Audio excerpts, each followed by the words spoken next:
নমস্কার, আমার আসাম ব্লগে আপনাদের সবাইকে অনেক অনেক স্বাগত। বেশ কয়েকদিন পরে আবার সেই ব্লগ নিয়ে আসলাম, কারণ এখন আবার নেটের প্রবলেমটা ঠিক হয়ে গেছে। জিও ফাইবারের লোক এসে লাইন কানেকশনটাকে ঠিক করে দিয়ে গেছে, সেই জন্যই করতে পারলাম, না হলে সেটাও আমার জন্য সম্ভব হয়ে উঠতো না। তাই সকালবেলা এসে আজকে রান্নাঘরে জলখাবারে বানাচ্ছি।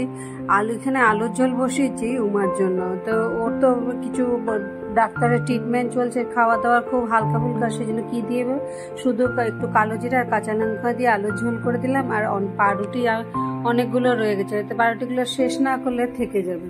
ভাবলাম পুরোটাই ডিম দিয়ে টোস্ট করে নেবো, কিন্তু ডিমটা ভেঙে দেখি ডিমটা নষ্টই হয়ে গেছে। এবার অনেকগুলো ডিমই, বেশ কয়েকটা ডিম বেশ পচাই বেরোলো। তাই আরেকটা ডিম ভেঙে নিয়ে তাই ছিল, সেটাকে দিয়ে একটু ঝুড়ির মতো করে নিয়ে পাউরুটির ভিতরে দিয়ে করে সকালে জল খাবার সারলাম। সেটা রান্নাঘরের দিকে আসলাম। যে সোমবার শিবের মাথায় জল ঢালার আছে, শ্রাবণ মাস, সেই জন্য নিরামিষের জন্য করছি। আবার আমার জন্য আর উমার জন্য মাছ করবো, একবারে নিরামিষ করে ফেলেছি। পেঁপে দিয়ে কাঁচা মুগ ডাল করবো, আর এখানে পটল ভাজা, আর ভাবলাম যে কাঁকরোল ভাজবো। কাঁকরোল সাধারণত আমি একটু পেঁয়াজ দিয়ে ভাজি, পেঁয়াজ দিয়ে ভাজলে আলু ভাজার থেকেও খেতে খুব টেস্ট লাগে। কিন্তু কি এখন যে পেঁয়াজ দেবো না, নিরামিষই করছি, সেই জন্য ভাবছি একটু কালো জিরে কাঁচা লঙ্কা ফোড়ন দিয়ে কাঁকরোলটাকে ভাজবো। তাই ডালটা তো নামিয়ে ফেললাম, ভাতটা করে ফেলেছি। এখানে পটল ভাজাটা বসিয়েছি, কারণ পটল ভাজার তেলের মধ্যে কাঁকরোলটা ভাজবো, নাহলে পটল ভাজার পর তেলটাও নষ্ট হয়ে যায় আর কড়াইটার তো আর অবস্থাই থাকে না। সেই জন্য আগে পটলটাকে ভাজতে বসিয়ে দিয়েছি, তার ওটার যে তেল থাকবে তার মধ্যেই কাঁকরোলটাকে ভাজবো। রোজকার রান্নাঘর এইগুলো কাজকর্মের সাথে সাথে আজকে ওয়েদারটাও বেশ খুব গরম একটা তেমন নেই।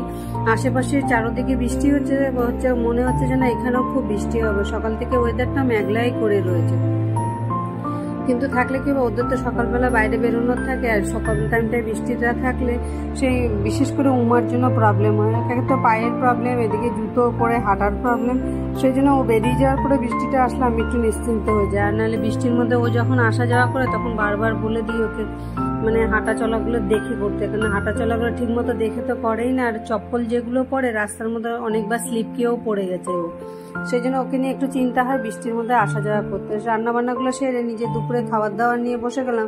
আর এমন অন্ধকার পড়েছে, মনে হচ্ছে খুব শিগগিরই বৃষ্টি আসবে। আজকের মতো ব্লগটাকে এখানেই শেষ করছি। খেয়ে দিয়ে উঠে দেখুন, ঠিকই খেয়ে দিয়ে উঠতে না উঠতেই বৃষ্টিটা আসলো। আর এত জোর বৃষ্টি আসলো যে এখন বিকালে টিউশন যেতে পারবো কিনা সেটাই ভাবছি। আর পিছন দিকে পাহাড় টাহাড়গুলো সম্পূর্ণ ঢেকেই রয়েছে। আজকের মতো ব্লগটা এখানেই শেষ করছি। যারা দেখছো ভালো লাগলে লাইক সাবস্ক্রাইব করে নিন, আর ব্লগটা কেমন লাগলো কমেন্ট অবশ্যই জানিও। সাদিয়া, অনেক অনেক ধন্যবাদ কমেন্ট করার জন্য তোমাকে। আমার আসাম ব্লগের তরফ থেকে সবাইকে অনেক অনেক ধন্যবাদ।